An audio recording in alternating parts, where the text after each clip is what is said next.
Ron, I think, is going to start by talking us through some of the images that he's worked on of human rights abuses. So this is my 20th year doing this type of work, and so having sort of the benefit of hindsight, I'm able to kind of look at the effects that some of my work has had, and it's been a very interesting yet very frustrating experience. In the beginning of my career in 1989, I went to a place called Panama to cover some elections that were going on, where the dictator General Manuel Noriega was going to prove to the world that he actually was loved by his people. So that was a very interesting experience to kind of, especially in the beginning of my career, to understand what kind of role photography can play. And I was naive at the time, but it was still understanding that the photography was something that happened at the right time when the United States was planning to do something, and it was kind of one of the factors that helped sort of tip the conversation. The photographs were displayed in the Congress by various members of the administration as they were trying to vote to go to war. And it was all, for me as a photographer, it was all very exciting and very interesting, and really kind of gave me my motivation to continue doing this kind of work, that I could be part of the dialogue, my work to be part of the dialogue. And it was really a very interesting and powerful feeling to understand that photography can really play a role. And it really wasn't until 3 years later when I went to Bosnia and I photographed a different situation that I started to learn a little bit more about the realpolitik of the world. So this photograph was taken about 3 years after the Panama picture. George Bush was still, the father was still president. John Major was still in power in the UK. Helmut Kohl still in Germany. And these are the first people to die in the conflict in Bosnia. This happened before the first shots were fired in Sarajevo. There were UN peacekeeping troops already on the ground.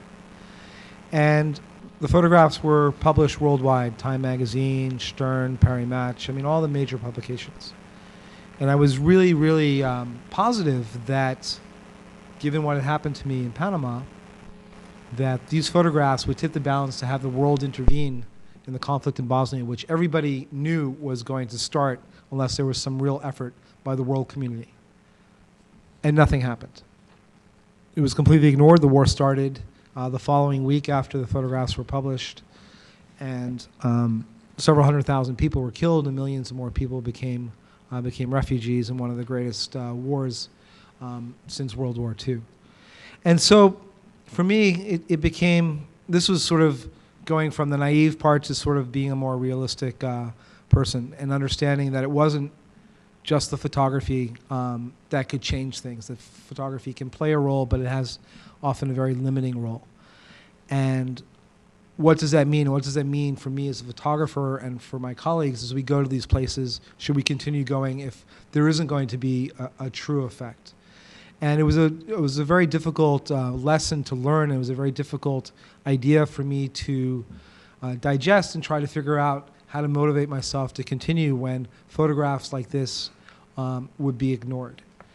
And it really was only after time, and especially after spending a lot of time in the Balkans, that I started to understand that the role of photography has many different lives. And photography, and the type of photography that we do here at 7, is most often done in its initial attempt to change things for the better immediately, to give you, the public, information so that you can, through voting or through conversation or whatever other means available, to push people that have the power to make change on the ground for you to do that. And photography gives you that information. But as we've seen now over the years, and having covered 3 genocides now in my photographic career, you realize that there is also very much a limitation on the public's involvement of pressuring politicians to do the right thing. So then what happens to the photography? Well, the photography then becomes evidence. It becomes a document. It will always exist to hold people accountable for what happened. And this is an extremely important role for photography. And one of the things I really appreciate about the photography is that not only does it hold the participants in the photographs responsible, those with the guns, those who gave the people the orders, they're responsible, but especially like in terms of something like Bosnia or Rwanda or Darfur, it has to hold all the politicians responsible that have the power to intervene.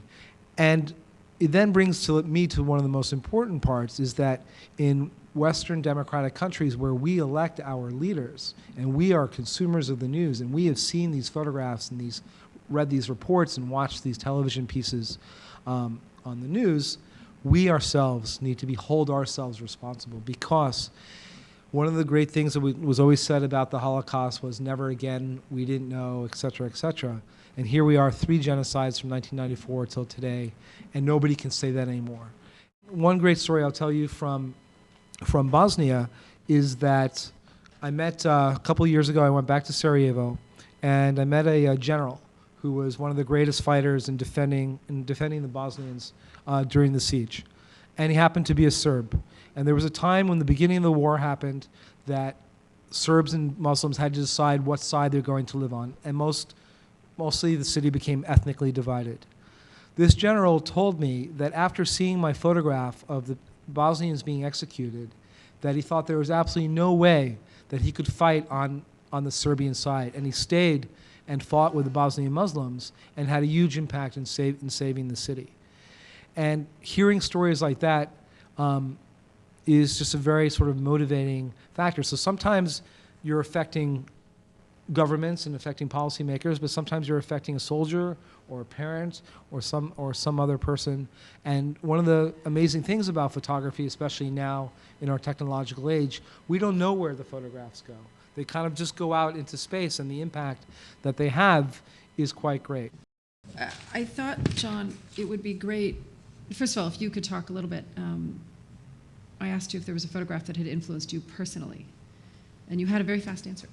Yeah, it literally altered the course of my life. At the time, I was really 20 years old, very focused on working in American cities and urban policy, all kinds of different innovative. I wanted to plug in, to tap into the innovative thinking about how to deal with education and employment for young people, particularly in cities.